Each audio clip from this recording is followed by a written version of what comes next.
বলছি দাঁড়া, তাহলে গুলি করে দেবো। সবাই ভালো করে নজর রাখবে, আজ যেন পালাতে না পারে।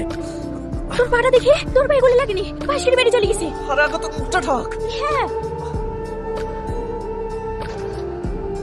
স্যার একটু ন্যাংরাতে ন্যাংরাতে আসছে, চেক করবো নাকি? চুপ।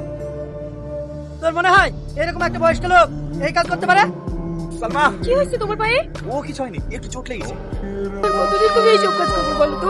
আর পাঁচটা লোকের মতো সাধারণ জীবন যাপন করতে পারো না? আর যদি গুলিটা তোমার পায়ে না লেগে বুকে লাগতো তাহলে আমার কি হতো?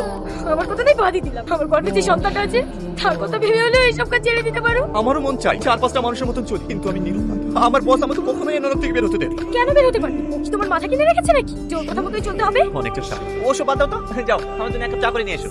ব্রেকিং নিউজ, আজ তো ড্রাগস পাচারকারীকে পুলিশ তাড়া করেছিল। তারা তখন পুলিশের থেকে বাঁচার জন্য একটা শপিং মলে প্রবেশ করে, কিন্তু সেই শপিং মলে সিসিটিভি ক্যামেরায় দুজনের মধ্যে একজনের ফেস দেখা যায়।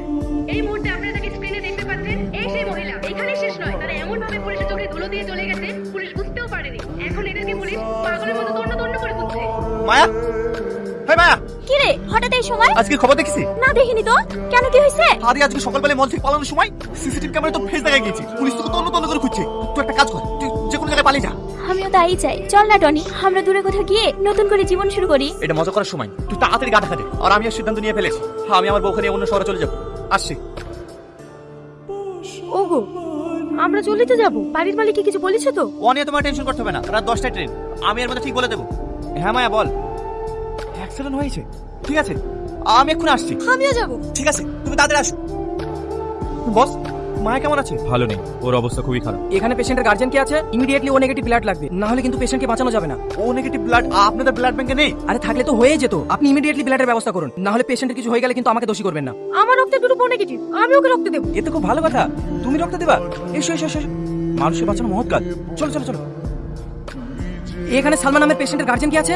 আমি স্যার। কেন, কি হয়েছে স্যার? আপনি কি জানতেন না আপনার ওয়াইফ প্রেগন্যান্ট? জানতাম স্যার। আপনি জানেন না একজন প্রেগন্যান্ট মহিলা কখনো কাউকে রক্ত দিতে পারে না? শুধুমাত্র আপনার জন্য আজ আপনার স্ত্রী মৃত্যু সজ্জায়। এই আপনি কি বলছেন স্যার?